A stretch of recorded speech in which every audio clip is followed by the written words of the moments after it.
Jaksa Agung ST Burhanuddin meluncurkan dan sekaligus membedah buku yang berjudul Gagasan, Langkah, dan Tindakan Jaksa Agung dalam Meraih Kepercayaan Publik di Institusi Kejaksaan. Diharapkan karya ilmiah ini dapat berguna dari sisi penegakan hukum dan kepentingan akademisi serta praktisi yang akan datang.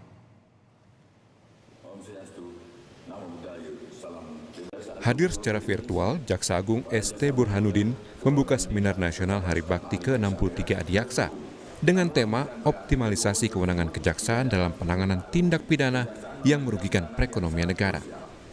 Dalam kesempatan ini, Jaksa Agung juga meluncurkan sekaligus membedah buku yang ditulisnya. Buku yang berjudul Gagasan, Langkah, dan Tindakan Jaksa Agung dalam Meraih Kepercayaan Publik di Institusi Kejaksaan merupakan refleksi perjalanan ST Burhanuddin selama menjadi Jaksa Agung.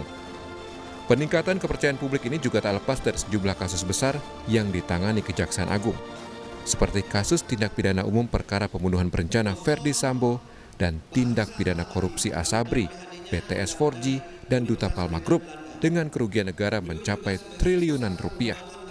Sejumlah kasus besar yang dipegang Jaksa Agung seperti kasus korupsi Asabri, BTS 4G, dan Duta Palma Group dengan kerugian negara mencapai triliunan rupiah juga dilampirkan dalam buku itu. Kepala Pusat Penerangan Hukum Kejaksaan Agung, Ketut Sumedana, berharap karya ilmiah ini dapat berguna dari sisi penegakan hukum dan kepentingan akademisi dan praktisi yang akan datang. Kalau untuk bukunya sendiri adalah gambaran dari Bapak Jaksa Agung selama menjadi Jaksa Agung sampai saat ini. Hampir 4 tahun beliau memimpin institusi kejaksaan, ya, untuk kepentingan apa? Untuk motivasi agar kinerja kejaksaan menjadi lebih bagus di masa yang akan datang dan memberikan motivasi juga untuk berkarya, menghasilkan buku-buku untuk kepentingan penegakan hukum di masa yang akan datang. Kebetulan di 2 tahun belakangan ini kejaksaan lagi melakukan dan menangani perkara-perkara big fish yang kerugiannya triliunan rupiah. Ya. Ini mendorong kejaksaan di daerah juga akan melakukan hal yang sama. Ya.